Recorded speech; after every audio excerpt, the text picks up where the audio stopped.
Hey guys, Logan here from Popular Woodworking Magazine. Welcome to my shop.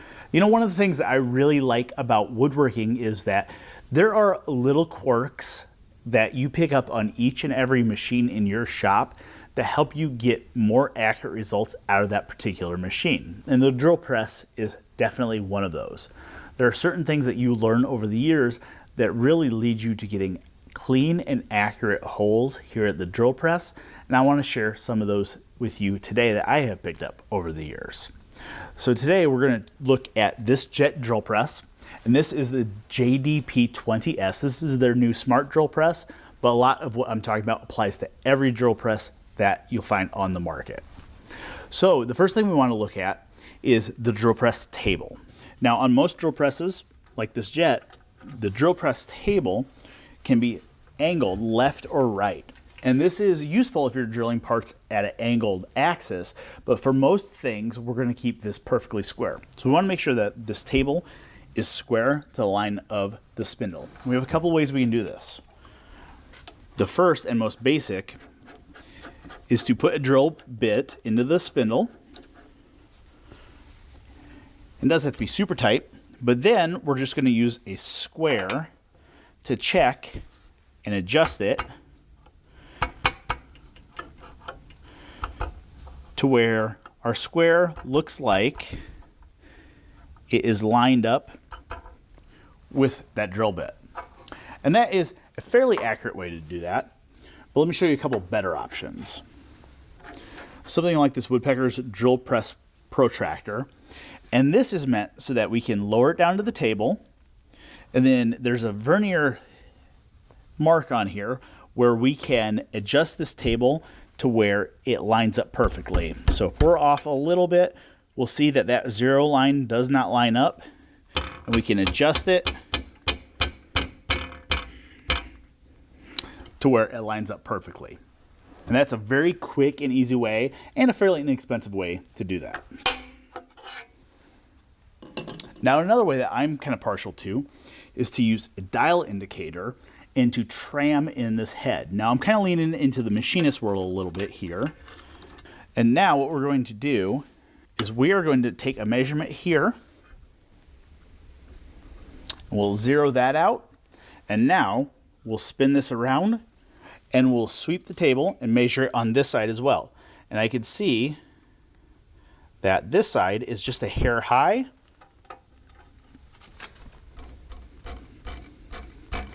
So we'll adjust it.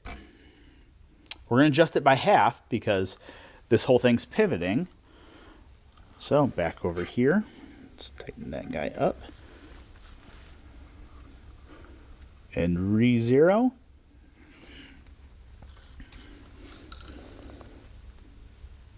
And there we go. That is perfect.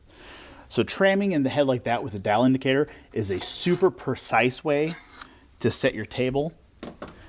And then we can lock it in place. Now, for most things at the drill press, you're never going to need to change that angle. Okay, now that we have the table square to the spindle, we do want to talk about positioning of the table. Now, a lot of times these tables will rotate around the column. So what I do on this JDP20S, I like to make sure this sacrificial block is centered on the spindle. That way, when I do drill into it, I can go ahead and replace that once that gets chewed up. But now we have to talk about positioning the drill bit location. To do that, let's put a drill bit in here real quick. We're going to put just a brad point bit in.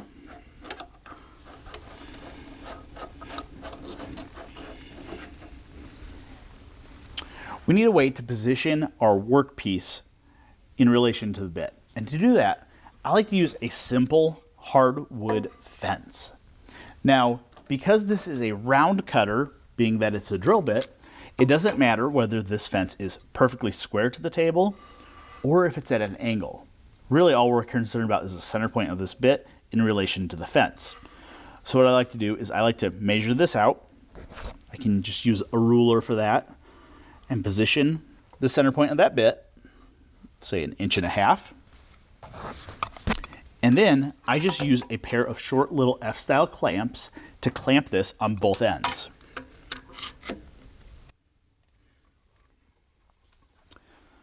Now that fence is positioned, so I know that those holes are always going to be the same distance from the edge of my workpiece to the center of the hole. And one thing I like about this as well is that if any adjustments are necessary, I can just grab a dead blow mallet and make a couple of taps on either end, and it doesn't matter. I'm adjusting the position of that hole either backwards or forwards. It's a super simple way, and it's a really accurate way to set the position of that. So now we have the table taken care of. We're square to the spindle. We've centered the table on the drill bit, and we have a fence set up. So now let's talk about speeds, because that is one of the things that we can really control here is our spindle speed. Now there's really two rules of thumb when it comes to setting the speed of your bit. The first is the larger the diameter of bit, the slower that spindle speed needs to be. That's because we are worried about the outside speed of the maximum diameter of the bit. So the larger the bit, the faster those wings are moving, and inversely, we need to make sure that spindle speed's a little bit lower. So when we're looking at something like this Forstner bit, that's 2 1/8 inch diameter, this needs to be spinning much, much slower than this 3/8 inch brad point bit, which can spin at a much faster speed. And related to that, the second rule of thumb is that the harder the material is, the slower we want the spindle speed to be. We want to allow the bit to cut and pull that material up and out of the hole, but to not burn it. So we need to make sure that the harder material is, if we're drilling steel, that needs to be drilled at a much slower speed than something like an oak or a pine does. Now, those are general rules of thumb. Let me show you this JDP20S screen, because new smart drill presses like this Jet have a lot of that built into the computer system, so you don't really need to worry about it.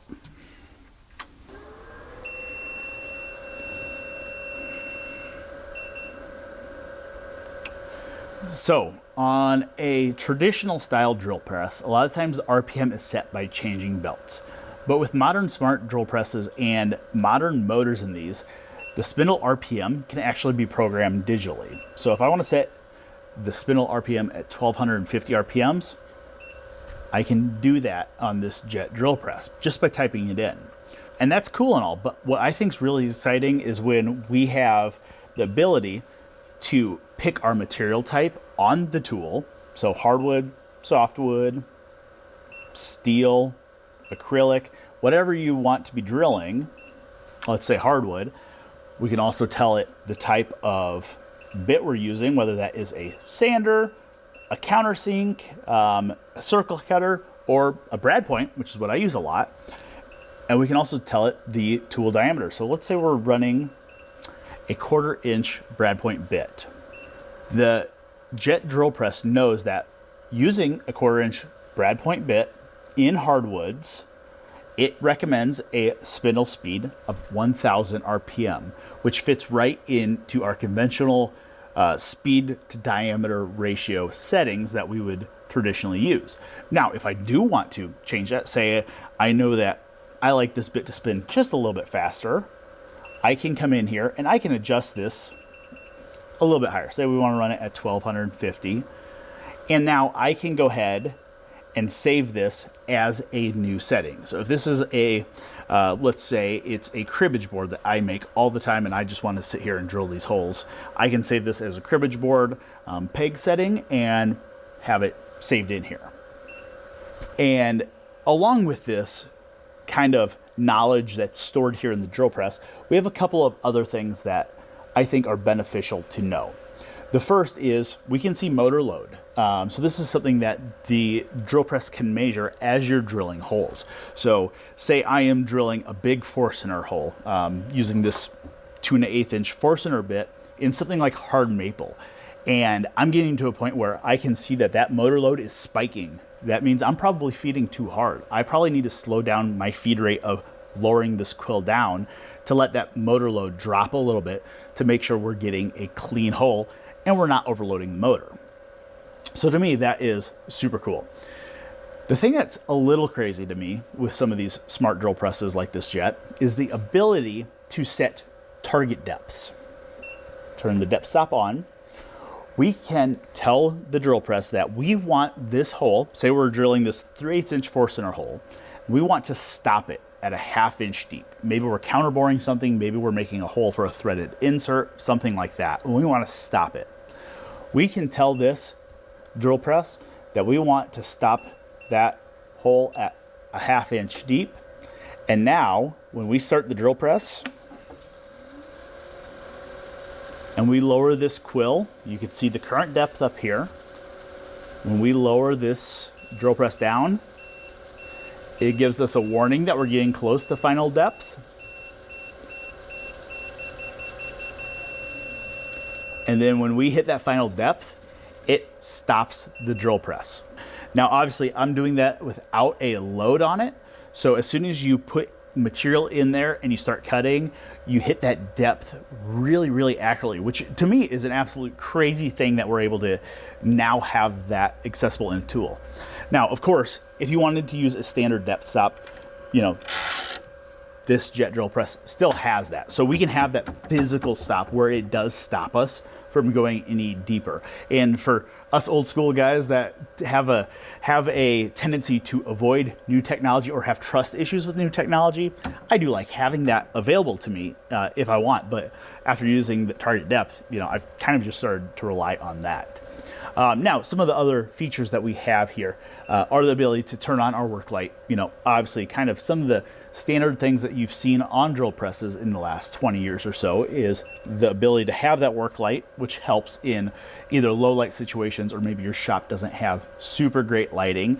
And we also have the ability to turn on our laser cross system on these drill presses.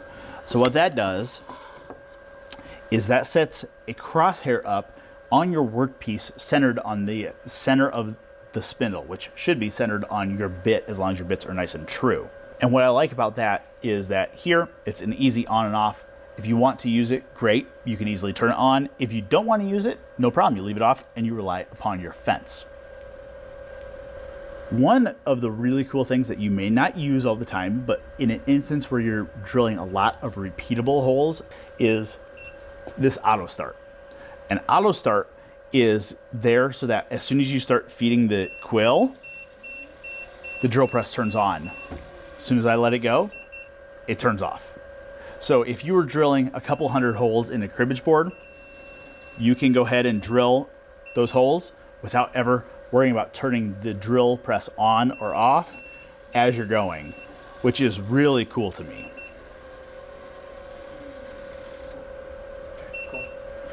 So now we've talked about some of the user features of something like a smart drill press and how they work to help get you a clean and accurate hole by setting the right speed for your bit and offering up a couple of user features. Now let's talk about some of the features that may not necessarily help you get clean holes, but are helpful to you in your shop. Some of those are something like a security pin. So say you have a bunch of kids or grandkids that run around in your shop and you don't necessarily want them to be able to turn your drill press on. This is something that you can set up in the drill press that you do have to enter a pin to turn it on. So it's just a layer of security and added peace of mind to keep kids in your shop safe, or maybe you're in a community shop where people need to be trained on certain tools before they are allowed to use them. It's just those extra layers of security that you can add to something like this drill press when you have these smart features. Now, of course, there are other kind of standard features that you can change in here. Screen brightness, if we're in a super dark shop and we don't need the screen super bright, or if we are in a brighter shop like here, we can turn that up all the way. We can also change the default units. So here we're in freedom units. We are on inches. If you are in a country that uses the metric system, you can switch that over to millimeters. We can change the sounds. There's a lot of features in here that you can adjust. And because this is a smart tool, this is a tool that can constantly be upgraded with new software updates from Jet, which I think is really cool. It keeps your tool that you purchase and you invest in up to date and modern, which is really cool to me.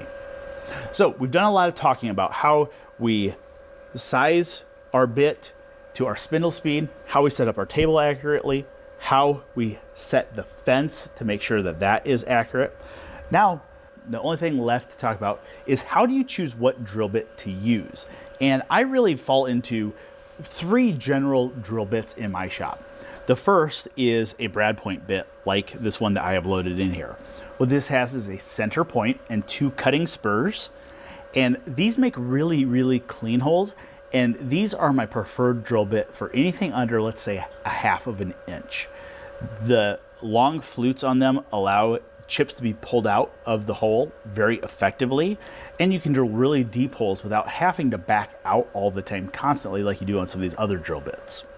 When I start to get above let's say a half of an inch, then I start reaching for something like a Forstner bit. Now a Forstner bit has a center point, it has a couple of cutters as well as these wings around the outside that leave a clean hole. These work really well for larger diameter holes. Anything up to about 2.5 inches or so is usually where I'm going to be using these guys. Not often that I need to make a hole larger than 2.5 inches in diameter. The one downside of these, first of all, as we saw in here, we have to turn the speed down a lot to use these, especially in the larger sizes. But the one thing they lack when you compare them to something like a brad point bit is they don't have these spiral flutes that help with chip evacuation. So what you'll find with a Forstner bit is that as you're drilling, you need to back them out much more often to help clear those chips up and out of the hole. If you don't, what will happen is you end up packing a lot of chips in this space, and then not only is it hard to get the quill to come out of the hole, but it can lead to a little bit of burning. But between the brad point bit and the Forstner bit, this covers 95% of the holes that I do in my shop and almost 100% of the holes that I drill in wood, whether that's hardwood or softwood. Now the other type of bit that I keep on hand, and this is mainly for metals, so brass, aluminum, steel, iron, stuff like that, is a standard twist bit. And what you'll notice is that these are very similar to the brad point bit without those little pointy spurs. And oftentimes they'll be a different color because they are a harder material to deal with that harder surface that they're drilling into, like steel or iron. But these twist bits are kind of that extra bit in the shop, just for those times I do need to either drill into steel or cast iron or aluminum or brass or whatever it is. For almost all my woodworking projects, Forstner bit, brad point bits, good set of those, and I'm covered.